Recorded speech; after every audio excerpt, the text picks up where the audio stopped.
Hey everyone, in the video that you're about to watch, you will see me engaging in a discussion with Professor Brad Evans. Brad Evans is a political philosopher, critical theorist and writer whose work specializes on the problem of violence. He wrote 18 books on the subject, and in my humble opinion, he's one of the key philosophers today that deeply thinks about the topic of violence. In this talk, Brad Evans and I will focus on the main subject of my PhD thesis, namely the relationship between sculpture and violence. This discussion between Brad Evans and me elaborates on many points that I raised in my dissertation.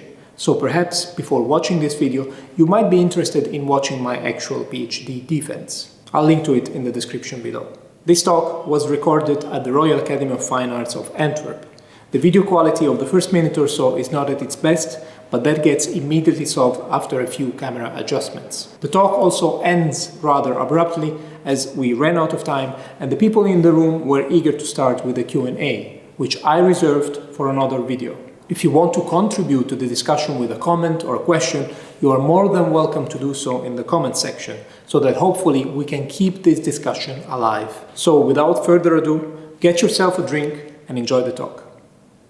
It's great to obviously have this opportunity to chat with you. And as I say, I guess the thing that's always struck me, maybe I can begin with this and then we can go into the discussion. One of the things that's really troubled me about the contemporary turn in conceptual art in particular is how every artist today kind of needs to be a philosopher. Right? It's almost like it's no longer relevant for the work just to speak for itself. But the thing which I've always found very, as I say, I've admired your work for some considerable time, particularly the sculpture, and I think the way you deal with art and violence is really quite brilliant.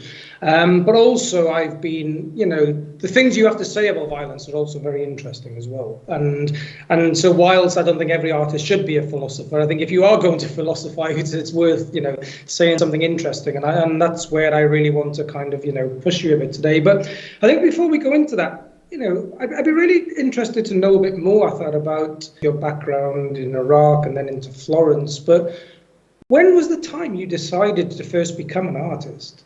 Was there a moment you suddenly realized this is, I don't think it's a conscious choice because no artist ever makes a conscious choice to become an artist, but can you kind of pinpoint in your history when you thought this was, something I really wanted to do with my life? Yes. Well, Brett, I was born in a family of artists. So my father was a painter, my mom was a painter, my uncle was a painter, and more members of my family were painters. So I was born in that environment already. So making art was the most natural thing that there was to do. I was painting and drawing since I was 2 or 3. So I don't remember doing anything else, and that was the normality. For me, it would have been weird to become a doctor, a lawyer, a researcher, or something else. And also it was not only the family environment, it was also their friends. My parents left Iraq in the 70s, just before Saddam Hussein came to power. And then they couldn't go back to Iraq. And they represented, if you want, the first diaspora of Iraqi intellectuals who left the country. And they recreated that intellectual environment. So at home, we always had poets, writers, filmmakers, musicians. So that was really the normal environment in which I grew. Now that sounds very idyllic. It wasn't, because I was also faced with their struggles. So I guess I never considered any other professions. That was the normality. Yeah, that sounds like a fascinating journey. And I think I guess it's kind of interesting that point then, because I don't know what, earlier recollections of Iraq and so on. But the thing that strikes me is, we have this kind of, and I think this is something Riyad again talked about in the beginning about, well, we associate obviously Iraq as a place of being, desperate for its oppression and its violence and so on. And yet actually, if I recall all the kind of statues and, representations I've seen from Iraq, they actually are largely of a dictator, which looks quite peaceful. But then you go to Florence and for a so-called civilized society, society, you're surrounded by violence everywhere, right? And the representations of violence. And how did you kind of, at a younger stage, navigate those kind of complexities or those perhaps inherent contradictions as well, in terms of, the evident symbolic representation of violence, which is everywhere in Florence?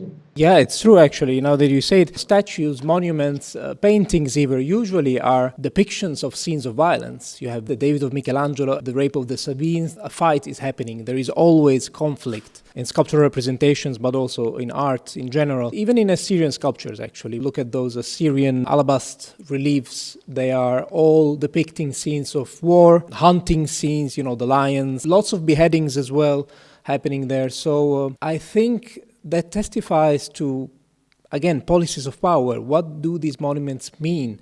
They are always representing someone winning over someone else. So in that sense, they symbolize their power, the status of the committee, the one who is commissioning the artwork.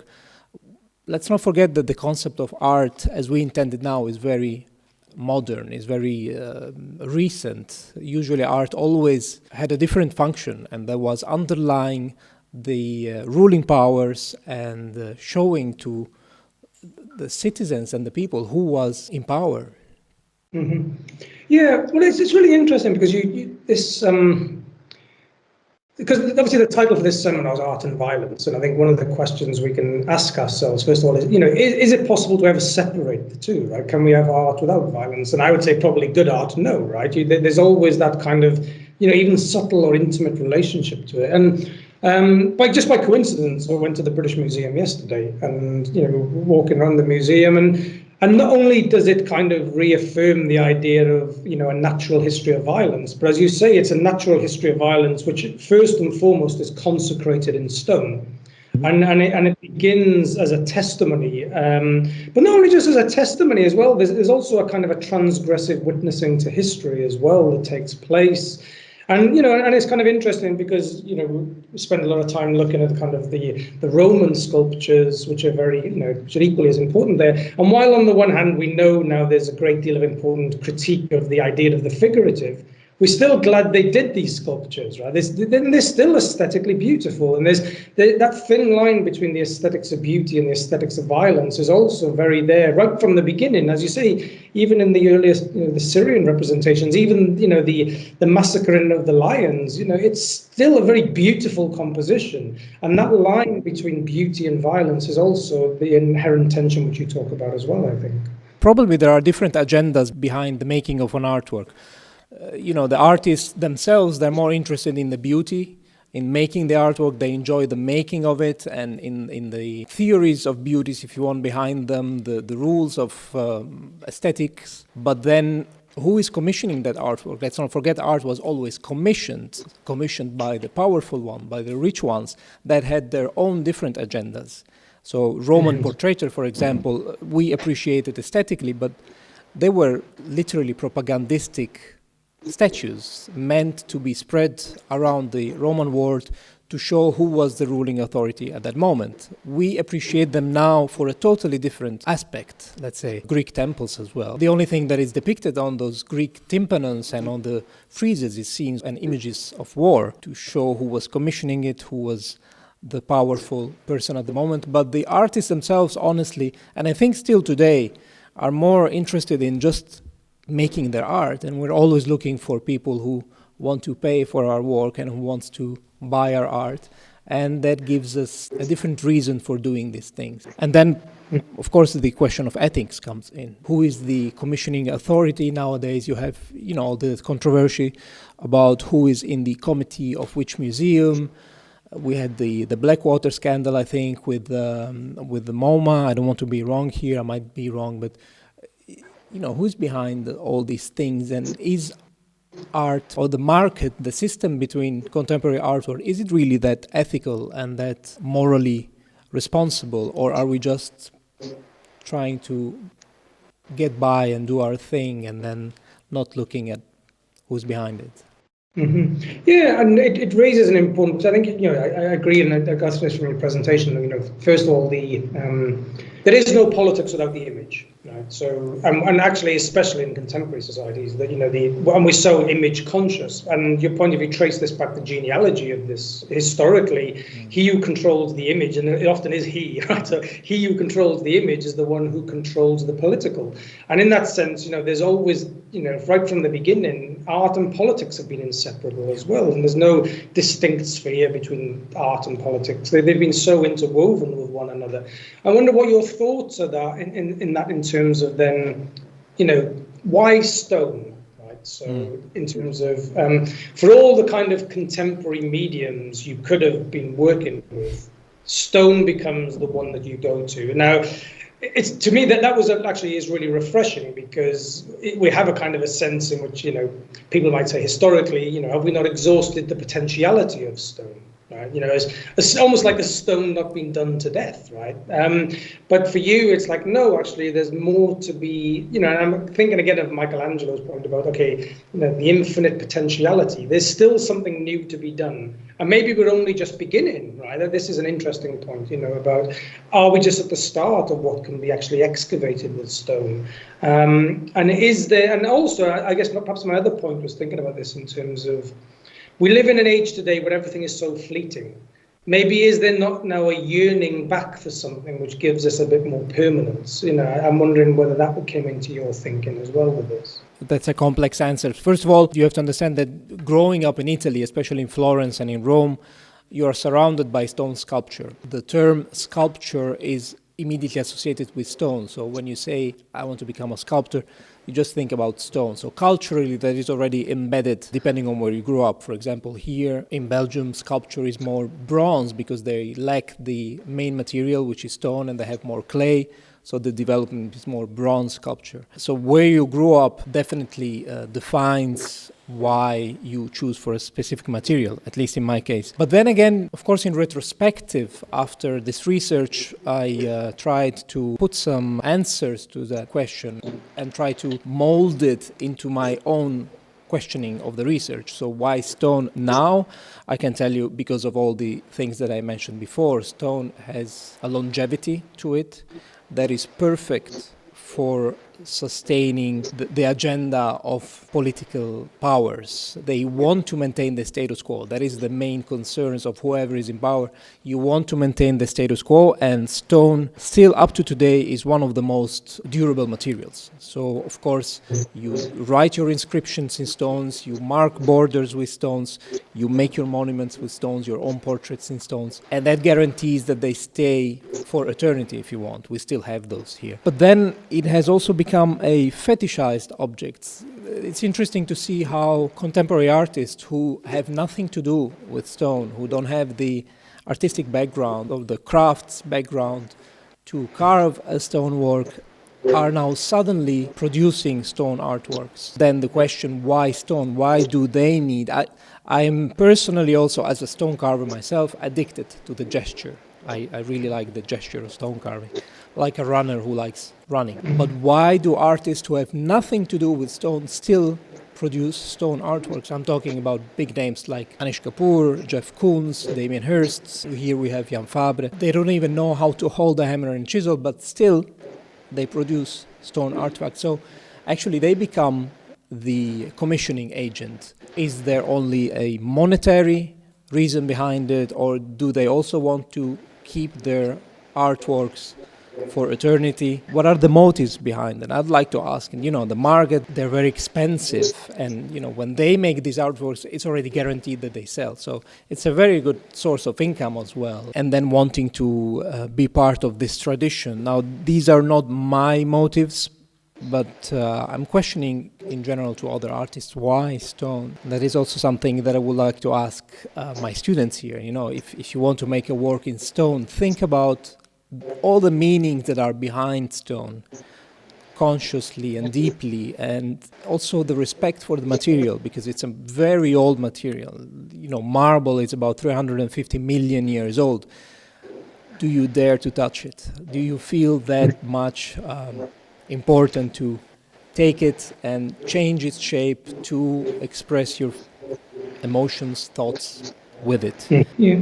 Well, I want to come back onto the question of time in a bit, but there's, this question of the ethical demand. But I'm kind of thinking as you're talking about this, how does kind of resistance come into this, right? Because, I always kind of like to think, maybe I'm an idealist here, but I always like to see the artist as being on the side of the poetic. And for me, the poetic is something which is inherently resistive at the time of its intervention, because it does transgress and it does go against the kind of the grain of the norms of society. I guess, the inherent danger with stone, as you mentioned, is that when you have, because it has such permanence, there's this, one of the best things to ever take from Nietzsche is that, Nietzsche will say that if anything has any value to it, the chances are it won't be ignored, it'll be appropriated. Yeah. So, and you can think about the way in which that would be applied, for instance, to the Mexican muralists. And, all this great art, which starts off as a revolutionary impetus, but then instantly gets appropriated and turned back upon itself by power.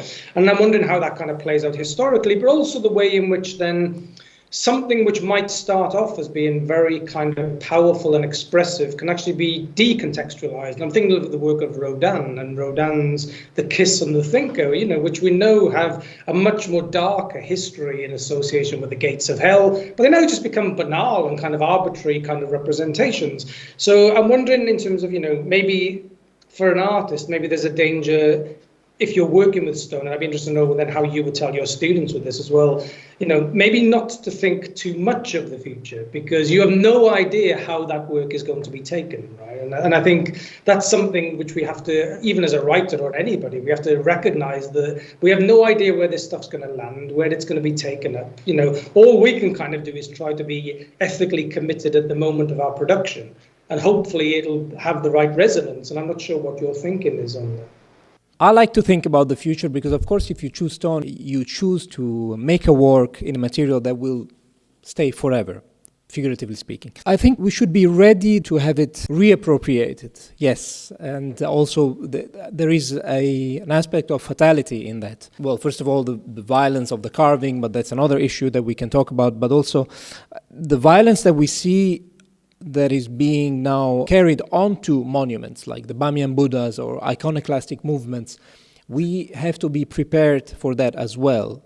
And also now with the monuments that are being taken down for ethical issues, not representing morals that are still valuable today, the best thing would be to say, okay, I'm making a monument nowadays according to contemporary ethics and morals, but if I might be wrong, I'm ready to have it reappropriated by a different ideology or being destroyed. I'm confronted with that every day when carving, and I'm also learning to let go. That is actually basically my exercise, learning to let go, to have different interpretations as well.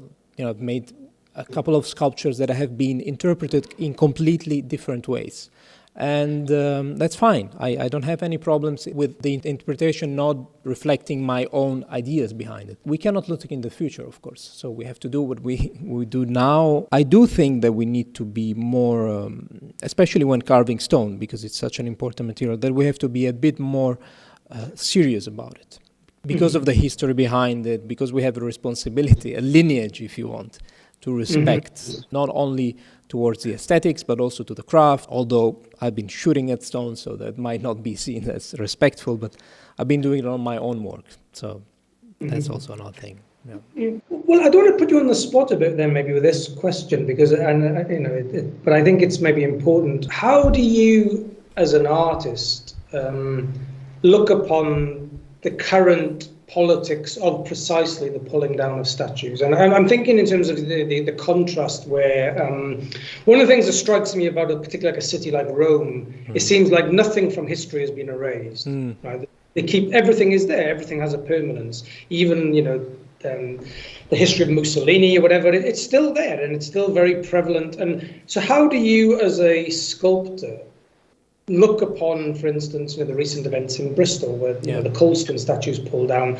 What does that mean to you? How do you look upon that? Do you have a side on this, or are you just kind of saying, well, this is something which I have no real set position on? Or I have double feelings about that, of course, because on one hand, of course, we agree with the reasons behind it. The statues that were erected at that time were erected according to the knowledge of that time, to morals and ethics that were valid at that time, and that now we don't agree anymore. But I don't know if we should erase them, because erasing them doesn't really solve the problem. It only makes it less visible. The problem is not in the statue, is in what the statue represents, be it colonialism, racism. The problem is still there. Hiding it, removing the representation of that issue will not go to the core of the issue. By the way, just a side note, there is a wonderful, it's our interpretation nowadays, a practice of Roman times, which was called damnatio memoriae, where sculptures and monuments of emperors were often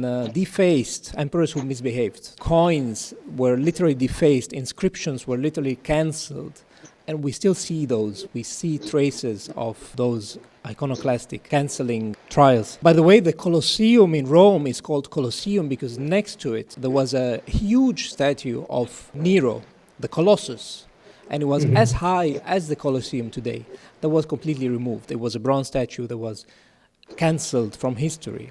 But we don't know about that anymore. What's more interesting is the traces that are left on the monuments. And I think that the monuments can also be reappropriated and maybe represented meaning the monument themselves can be presented again in a different way, almost as a, how do you call it, to show what should not be done, or to show what should not be thought, not removing it. I'm more a proponent of leaving the monument there, but then re-explaining it in a different context, or putting a plaque next to it explaining that, I don't know, like a lesson, this was wrong, or maybe present it in a clownesque way to make fun of this person, I don't know. I think that would be a more interesting approach to that. Yeah, I think you're raising some interesting points in terms of, first of all, cancel culture is as old as art as well, right? So and anybody who denies cancel culture exists today, it's just, of course it's there on both sides. But I think it's an important point around, I don't think you can personally ban fascism out of existence. It doesn't operate that way. And also, I think your point around, perhaps we need to be more open to the idea that no work of art has a singular meaning, and there's always ways of attributing multiple interpretations, especially, as you say, through some kind of adaptation with the work. And I think... Yeah, Hitler was a painter. What do we do with the paintings of Hitler? Do we keep them? Do we burn them? Well, I like what the Chapmans do, paint rainbows on them. I think there's something more interesting. I think that is a very healthy way of dealing with them. Maybe we should do something similar with the monuments as well. Yeah. So going on to then the image you use for the start of the presentation before, it was online, and the image of you holding a rock in your hand. And I want to maybe push it. Obviously, it's a very provocative image, right? Because actually, if we're thinking about the politics of stone, it's perhaps the one which becomes most apparent, both in terms of its oppressive character and also in terms of its resistive potentiality as well. So there's that kind of ambivalence of the person holding the stone, and the stone as as a form of violence, but also a resistance to oppression.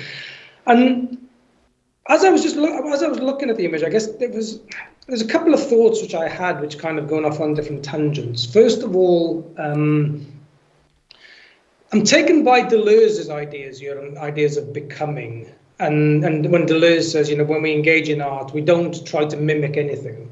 We paint birds because we want to become birds, And I'm wondering whether there is some kind of desire to become with the stone, as almost like the stone is an extension of the self with you.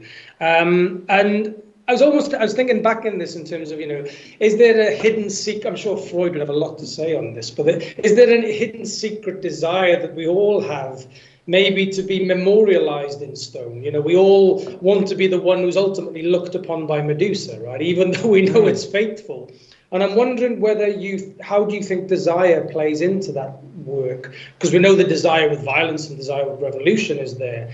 And how does becoming one with the stone, have you thought about that? How do you, I know you say, you actually like the very physical act of being with the stone, and there's a violence and a sensuality to this. How does desire, how have you reflected on that desire with the stone?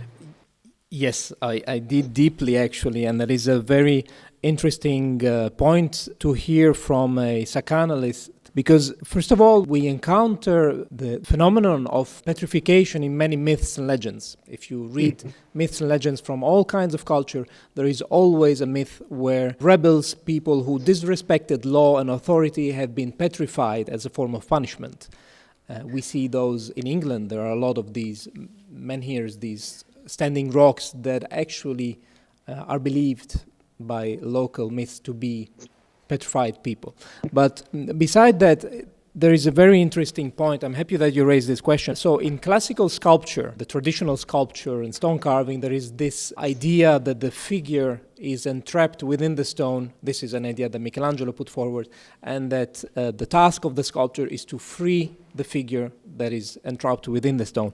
And this relates to philosophical ideas of self-realization as a person, personal development, finding your own identity, defining yourselves. And this could also go into critics of neoliberal politics, but let's not go into that now. But that is the figure in the positive. The figure that comes out of the stone is defined through something that in philosophy has been called via negativa. So you define things by removing what is not what you want to seek. It's easier to locate what is not that you're searching than locating what it is that you're searching. It's easier to define what God is not rather than saying what God is. And then in religion, and this is something interesting, the whole thing is turned upside down. If you look at stone artifacts that are very important in religion, for example, in Jerusalem, there are 3 of these stones, but in many, many places around the world, you can find stones that have a trace of an interaction with prophets or religious people. For example, you see handprints, footprints on stone. Buddha has left his own footprints on stone. Jesus has his footprints on stone. Somehow they become sculptors themselves. But the interesting thing is that these prints, fingerprints, handprints, footprints, whatever you want, are in the negative. So in sculpture, the sculpture is in the positive, coming out of the stone, and in religion, the figure is going into the stone. And as a part of a ritual reenactment, what many believers do is they repeat these actions. For example, in Jerusalem, there is a stone in a small street where it is believed that when Jesus was passing by, in the Via Crucis, he rested on the stone, he touched the stone with his hand, and then his handprint was left on the stone. And what many believers nowadays do, they pass through that stone and they also put their hands in that handprint, repeating that gesture. And if you continue this action to the infinite, the imprint would become deeper and deeper. And it's almost like this psychoanalytical urge to get back into the stone. It's not anymore the figure that wants to emerge from the stone, but it's the figure that wants to get back in the stone. And it's this going back to the mother womb and this desire to enter the stone again. So coming out of the stone is more birth, and the other one is more death. It has a lot of metaphysical implications as well. And also this idea of touching, not touching is very important to me. In sculpture, in art, in general, when something is sacred, you're not allowed to touch it. When you go to museums, you don't have to touch sculpture. They are sacred as art objects. Don't touch them. In religion, when something is sacred, you have to touch it. It's part of the ritual interaction. And touching it makes it even more sacred. I would claim that even without the stone having any relationship with religion or beliefs, if you put a stone and have people touch it for thousands of years, it becomes a sacred object, and people want to keep that tradition going. It's interesting how these two worlds are very closely related, but the behaviors and the appearances are almost turned inside out.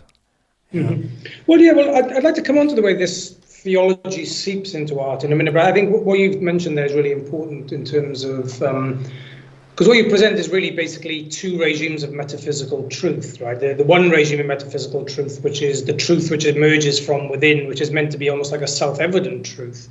Yeah. But the religious aspect that you talk about is a truth which needs to literally be impressed. Right? Yeah. You need to, impose the truth. It needs to be, felt as real in a way that has to be imposed upon you in the touch of Christ or whatever else, and it's an imposition of truth. And yeah, it's almost like religion, which is the most ethereal and not graspable thing, needs an impression in stone to legitimize itself. But it's also interesting the complexity around the absence as well that you talk about, because you look at the shift in 15th century Christianity, where there is this idea that God literally emerges from nothing.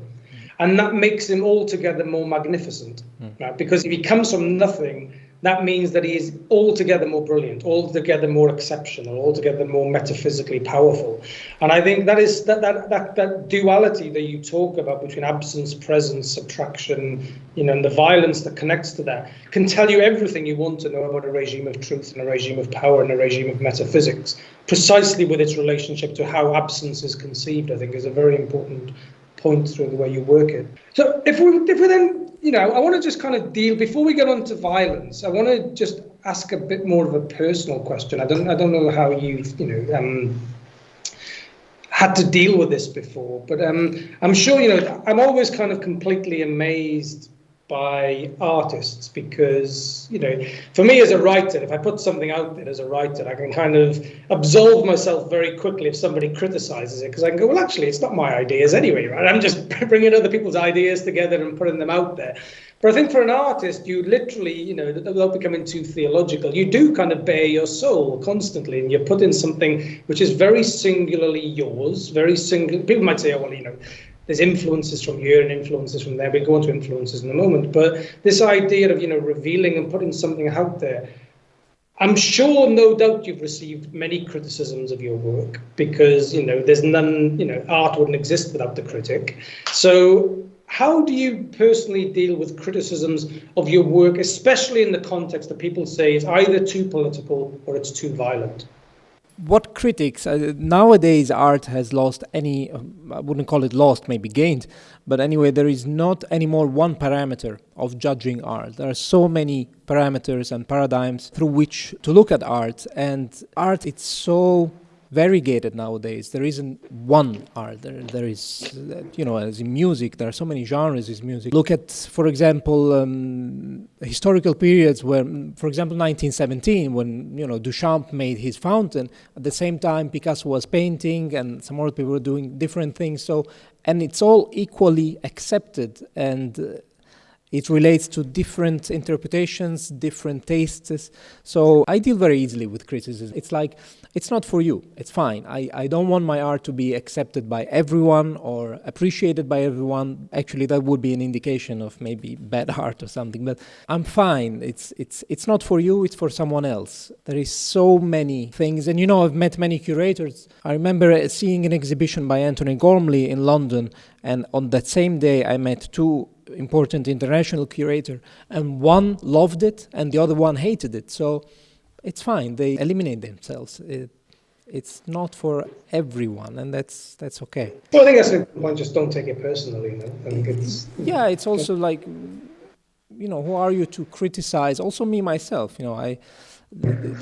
They don't know the story behind it. They don't know all the motives, the dynamics. You need to know so many things in order to appreciate a work of art as well.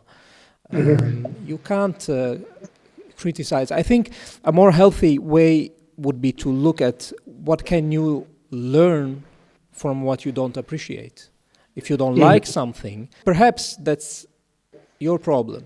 Maybe you should do some effort and try to understand why you don't like it, and maybe you will like it. You're friends with the Chapmans. I didn't like their work at the beginning, but then I bought a book, I read the book, I loved their work. So it probably was something, it was my problem. It wasn't their problem. And me not liking the work didn't affect them at all. Actually, I learned something from them. We are in no position of criticizing, I think. Well, I think in terms of this is important in terms of thinking about influences because, and again, I always take a lot from the philosophy of Gilles Deleuze, and Deleuze says, you should always really read people who you detest and you find formidable, right? We can all read people who we agree with, and we can all, and I'm wondering again how this connects with then your art, because I know you talk a lot about influences, and it's very clear from the way you present the people who have had a marked impact on your work. But I'm thinking on the other side, which artists have you kind of looked at and thought, right, I appreciate what they do, but for all the reasons why I don't want to do it that way. And is there anybody who you would stand out historically for you as somebody you thought, I've learned just as much from them, from the way in which they did it badly, or they did, they took the wrong turn, or they've done, something that you don't like as an artist, that you thought it was just as informative to who you are today as an artist, as opposed to the people who you thought have done it well and done it, have been admirable to follow? Yeah, it's funny that relates back to the via negativa, no? Like, which ones I do not want to emulate or imitate. But honestly, I always try to look at what I can learn. Even if I don't like their work, I might appreciate their marketing strategies, their entrepreneurial strategies, how they present themselves to the world, and maybe I might learn something from that. What I just said, I try not to criticize negatively. When I see something that I don't like, I try to understand it. Maybe it's my problem, maybe it's my issue. I should see it in a different way. I've limited my work a lot when choosing to work with stone, especially choosing to carve it myself, because, this is not the normality anymore. People carving their own work has become a very rare thing. Most of the sculptures that you see nowadays are commissioned and carved by other people. So I've limited myself a lot by taking those decisions. So definitely not that. But who knows? Things change in time. I might also get assistance and work on large projects which are not doable alone. But again, there are many artists, I'm not going to mention them, but I don't like their work, but I really like how they market themselves, how they position themselves in the market, and there's something to learn also from that, I guess. Okay, well, Damien Hirst, but that's okay. I'm not asking you to say it. It's okay. So let's go on to violence. So so we talked about the art. I'm fascinated, obviously, the way in which you deal with violence. Now, as you know, my latest book is, it's all about basically criticizing the sacred and sacrifice. And part of the argument which I try to present in my latest book is all about how we simply can't seem to leave the sacred motif for power, for the image, for violence. But you have no problem in saying that you as an artist are sacrificing the stone. Is there a danger in doing that you simply reaffirm a very timeless theological paradigm for violence? And in that sense, then, I understand, of course, we're dealing with timeless questions. So, and I don't have an answer whether we can ever leave the theological paradigms. I'm not saying that's possible. But by explicitly saying that I'm sacrificing the stone, what do you perceive are the inherent benefits of that, but also the inherent dangers in the context of how you recognize violence? Yeah, I wouldn't say that I'm actually sacrificing the stone that much, but I'm just associating the act of carving to the act of sacrificial practice. You have an altar, it's a stone altar, you have the sacrificial scapegoat onto the altar, and then you strike it. And the action of carving resembles that a lot. I'm not really sacrificing the stone when carving, although I mentioned in my text that I do sacrifice the image. I elect one image above 1,000 or infinite number of images. So in that sense, I'm sacrificing all the other images which are not allowed an existence, a representation. And that's what I call the violence of natality. Actually sacrificing the stone, not really, but there is a danger in aestheticizing and giving more power to that idea of, everything then can be a sacrifice. And maybe we could argue that everything is a sacrifice. I would like to ask you, actually, what do you think about that? How do you see contemporary art with relation to that concept and idea? Well, I think the history of politics is a history of different competing sacred objects. So, and each of them compel their own sacrifice and their own sacrificial allegiance. So, if you want to understand Christianity, you understand the sacred object of Christ and the sacrifice which went in his name, right? So, and if you want to understand the modern nation state, you understand how the state itself becomes a sacred object, and the sacrifice is manifested through the military hero. Now, in the context of liberalism, what quite clearly becomes the sacred object for liberalism becomes the victim. And then we carry out wars and violence in the name of the victim because they become sacred objects. Now, I understand, obviously, then this idea of the sacred man is very central to a lot of critical understanding as well, particularly the work of Giorgio Agamben or even Walter Benjamin, this idea of the sacred man. I guess my problem historically is because our politics have been so over-coded with narratives of the sacred and the sacrificial. The question for me is, of course, what is the sacred order we live in today? And my point is that the sacred order we live in today is the sacred object of technology. The technology itself has become a new religion. Yeah. Now, to me, the inevitable counter to this is art. But I think there's a danger where art is also becoming, as you say, kind of an untouchable sacred object because of capitalism. So it's almost like art is playing the same game now that technology is playing by trying to reinvent itself as a kind of sacred object. And I think that would strip art of its truly resistive potentiality. Because I think where art is at its most potent is precisely when it makes a break with the sacred and doesn't actually, and I think actually, in terms of the way I would read your work, actually, is I see it as a resistance to the sacred, actually, because I think there's a way in which you're kind of saying, no, I'm going to bring violence to this sacred model, and I'm not going to uphold it in the way that you're doing. So I think that actually to subvert the sacred, to me, seems to be a much more interesting way about for me to read what you're doing in alignment with how I see the changing nature of the philosophy of violence, because, I want to talk about the two thinkers which really strike out in terms of what you've just said. First of all, in terms of, René Girard. I think René Girard is such an important historical figure, but precisely because he's so formidable. And I think we still have, René Girard understands the need for sacred violence to maintain the regulation of violence. And in that sense, I find Girard very problematic precisely because he is so formidable. Girard can't possibly conceive of a world without violence. Right? For Girard, all we can do is regulate violence through sacred principles, and that to me is the order of the world. But the second person also is Baudrillard, and you talk about Baudrillard and the idea of the violence of the image. And I know you talk about then. You kind of subvert that and say, no, I'm actually sacrificing the image. I'm not, so it's not, it's not the violence of the image. I'm actually trying to deal with that with the sacrifice of the image. But I'm also thinking about Baudrillard's work on the murder of the image, right? Because he reckons now today, every image has been murdered, right? Because we have such a oversaturation of representations. And I think that's where art then becomes altogether more important, because one of the defining characteristics for art, for me, is that art doesn't produce throwaway images. It's not about, the murder of images in the way where we're so saturated that images lose their meaning. We have to be very selective about the image, and there the image can be a counter to the sacrificial motif of politics.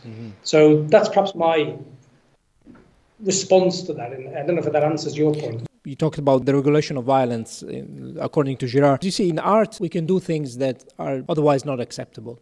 I can shoot at a marble block. I can throw it in acid. I can do whatever they want.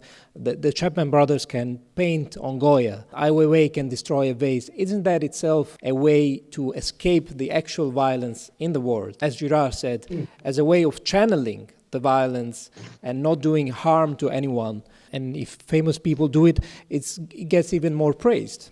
Whatever you do, how shocking gets praised and appreciated. So in itself, I see that as a regulatory way of doing things that are otherwise not possible. Chris Burden had someone shooting on him, and You can't do that on the streets, but I can take a car, I can bring it into a museum and put it on fire, and that is suddenly then an artwork. Whereas in the suburb of Paris a few years ago, that wouldn't be allowed. I have to be careful here not to be misunderstood, but more provocatively speaking, why the Taliban destroying Buddha's sculptures is perceived as a terrorist act, and mind you, I agree with that, but the Chapman drawing on Goya and Ai Weiwei destroying a vase is then praised. What is the context there? Yeah, no, absolutely. But you're saying that whole regulation of permissible and impermissible actions, and I think the point in terms of if again we start with the idea of the sacred, the sacred is all about the imposition of the taboo, and again we'd read Freud's Totem and Taboo, right? Freud understands the way in which the sacred is all about the imposition of a prohibition. And to me, when you talk about the purpose of art, one of the purposes of art is to reveal precisely the prohibition. It's and also to try to transgress it. Now, I like to give artists more credit than artists like to give themselves sometimes, because I think actually I don't see art as ever an escape. And I don't think we're going to escape anything today, actually. I think we're so locked into so many things. I don't think there's an escape anymore. No. And I think what artists do for me is to create an alternative image of the world. And that to me is not an escape. It's a resistive counter. And also I think what artists perhaps remind us, and I think this is an important point, is that for the most part, and this comes back to violence, for the most part, most humans are not violent. Violence doesn't come easy to humans, right? And even like when you say about, as an artist, I'm just throwing, a stone at a stone. But if you're going to do ethical justice to the work, even the viewer who looks at it will still see that you are not just doing this flippantly. It's thoughtful, it's considered. And actually, there is an emotional investment which goes into this process, which actually reveals the kinds of emotional investment that requires people to be violent. And that, to me, is that this is one of the alternative counters. Which if we run opposites to a natural history of violence, if we do a natural history of arts, what we realise, of course, is that humans are far from violent. Most humans, and violence doesn't come easy to us. And I think that's where art becomes very powerful in its alternative image, because it reminds us that we are not kind of all just on the edge of some Hobbesian state of nature. That's a delusion we sell ourselves. And I think art can be a potent reminder against that, I think. So you don't think that, why do we need then so many regulations for keeping us from committing violence? I do believe that most of us don't commit violence because they are afraid of the punishment, not because that they are ethically convinced that that should not be done. I think history is more a history of violence, and moments of peace are the exception in humanity. Violence is the normality for me. This is how I see it. I absolutely agree with you. I think the history of the human condition is a history of violence, but that's the history of minorities, not the vast majority of people. And I think that's different. I think because what we're talking about is a difference between power, politics, and people. True. And I think I agree with you. The history of the human condition is violence, but I think also maybe art is not regulatory either, or it shouldn't be regulated. Yeah. I think that's the important point.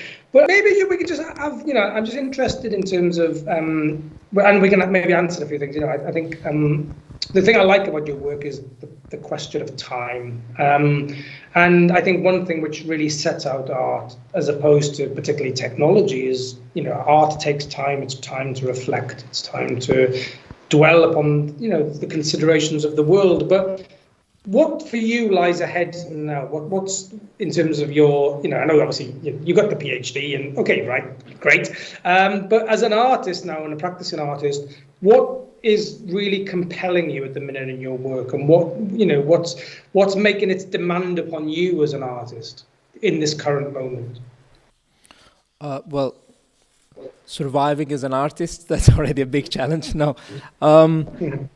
It's funny, I have two projects that I'm planning, and it's interesting how they are complementing each other. On one hand, I have a large project which will require some more years to develop fully, in which I will carve 4 large marble blocks in collaboration with the military, and we will carve them by shooting and by explosives. And the idea would be actually to counter the terroristic action of the Taliban. If they aim their destructive actions against art, then what if we reappropriate the destructive gesture to make art? So we will use their same methods, not to destroy but to create, philosophically speaking, disarming them, taking away, even making that action an artistic performance. So basically, philosophically speaking, they would not be able to do it anymore.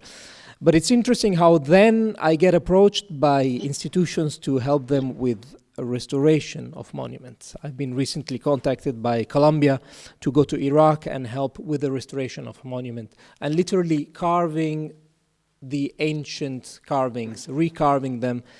So there is this, I practice destruction in my art, and then I get asked to restore art.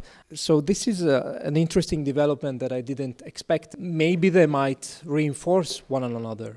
These are well, I think in addition to ideas of restorative justice, and I think how that kind of connects as well is will be interesting to see how that feels to you as you're doing the process, and is it a kind of a different kind of politics at work in that as well, rather than just simply kind of fixing the past? What does that mean for the future as well? I think, Yeah.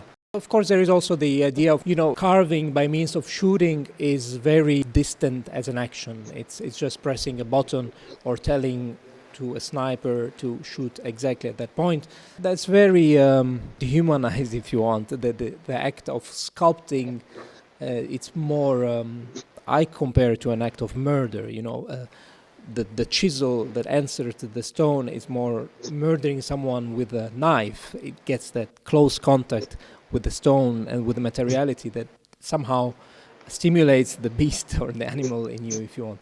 There is a modernity, or there is a technological advancement in shooting and creating in this way that makes it more cold-blooded. Yeah, it distances you from that action as well. Yeah, it's interesting. I still need to develop these thoughts. They're just coming now in my head while I'm thinking about them. But it reminds me a lot of what Zygmunt Bauman writes in Modernity and the Holocaust, and how the very act of distancing enables a dehumanized violence. And and I think that's the point of actual physical face-to-face violence is not easy. But once violence becomes more distanced, it becomes easier for us to tolerate. It becomes more tolerable as a form of violence. Yeah, and how the development of technology feeds into violence.